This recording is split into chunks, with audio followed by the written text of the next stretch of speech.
অনেক দিন আগের কথা। এক সবুজ গায়ের প্রান্তে, যেখানে আকাশ এসে মাটির সাথে মিতালি করেছে, সেখানে ছিল এক ছোট্ট কুঁড়ে ঘর।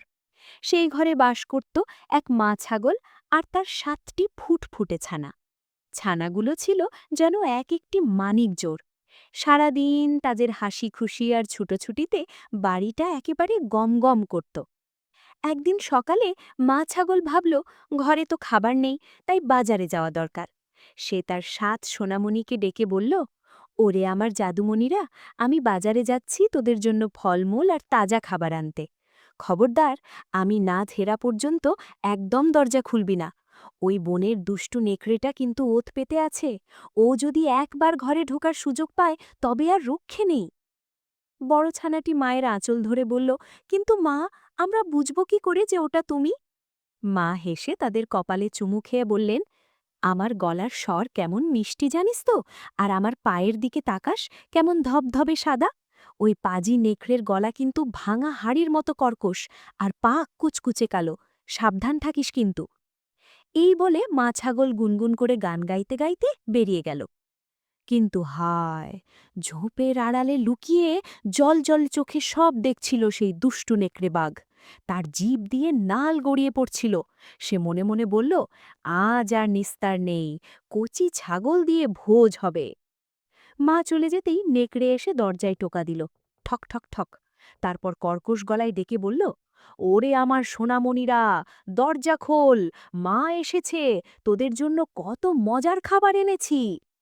ছানারা তো চালাক কম নয়। তারা কান খাড়া করে শুনল। এ তো মায়ের গলা নয়, মায়ের গলা তো বাঁশির মতো মিষ্টি, আর তোমার গলা তো মেঘের গর্জনের মতো। যা, ভাগ এখান থেকে, তুই আমাদের মা নস, তুই সেই দুষ্টু নেকড়ে। নেকড়ে তো রেগে মেগে আগুন। সে ভাবল, দাঁড়া, তোদের কায়দা করছি। সে সোজা চলে গেল এক মৌয়ালের দোকানে। এক হাঁড়ি মধু কিনে গপ গপ করে খেয়ে ফেলল। মধু খেয়ে তার গলা হয়ে গেল একেবারে মাখনের মতো মসৃণ।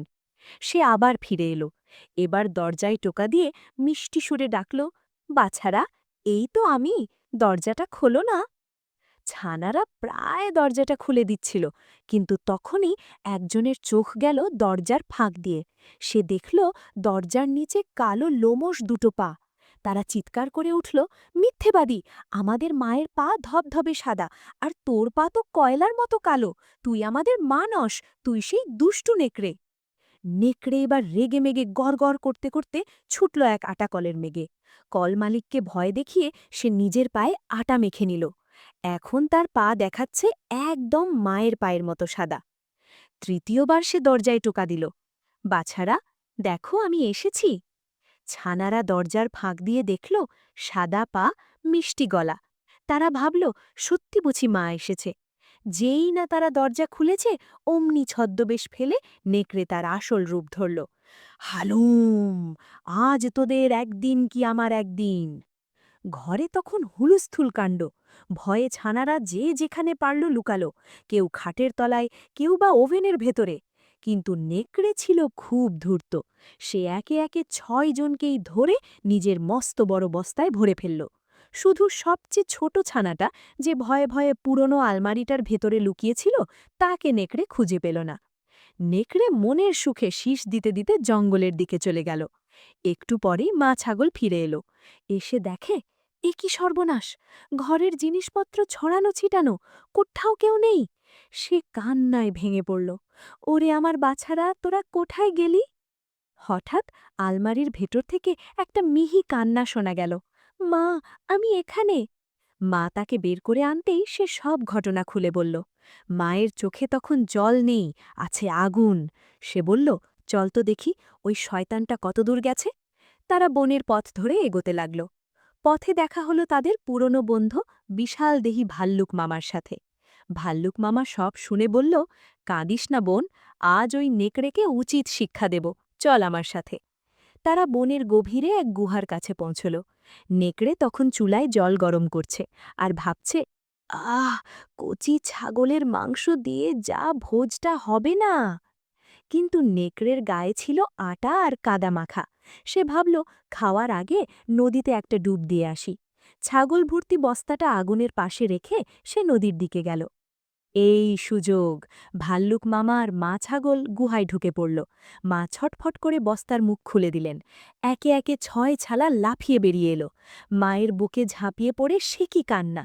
মা বললেন, চুপ কর, একদম শব্দ করবি না, এখন মজার খেলা হবে। ভাল্লুক মামা মুচকি হেসে বললেন, আমাকে ওই বস্তায় ভরে দে। মা ছাগল ভাল্লুক মামাকে বস্তার ভেতরে ঢুকিয়ে মুখটা শক্ত করে বেঁধে দিলেন আর ছানাদের নিয়ে আড়ালে লুকালেন। একটু পরেই নেকড়ে স্নান করে শীষ দিতে দিতে ফিরে এলো। আহ, এবার খাওয়া যাক! সে জিভ চাটতে চাটতে বস্তাটা তুলে নিল। বাব্বা, ছাগলগুলো বেশ ভারী হয়েছে তো। বস্তার গিট খুলতেই, ও মা, এ কি! ছাগল ছানার বদলে বেরিয়ে এলো বিশাল এক ভাল্লুক। হালুম! ভাল্লুক মামার সেই গর্জনে গুহাটা যেন কেঁপে উঠল। নেকড়ে তো ভয়ে আধমরা। ওরে বাপরে, রাক্ষস! বলে পেছাতে গিয়ে পা পিছলে ঝাপাং! সোজা পড়ল সেই ফুটন্ত গরম জলের হাঁড়িতে। ওরে বাবারে, পুড়ে গেলাম রে! বলে ল্যাজ গুটিয়ে এমন দৌড় লাগালো যে আর কোনো দিন ওই বনের ত্রিসীমানায় তাকে দেখা যায়নি। ছানারা আড়াল থেকে বেরিয়ে এসে খুশিতে নাচতে উঠল। মা ছাগল, ৭ ছানা আর ভাল্লুক মামা মিলে গান গাইতে গাইতে বাড়ি ফিরল। সে রাতে তাদের আনন্দের আর সীমা রইল না। ছোট্ট বন্ধুরা, এই গল্প থেকে আমরা কি শিখলাম? বিপদ যতই বড় হোক, বুদ্ধি আর সাহস থাকলে আর সবাই মিলে এক থাকলে দুষ্টু লোকেরা কক্ষনো জিততে পারে না।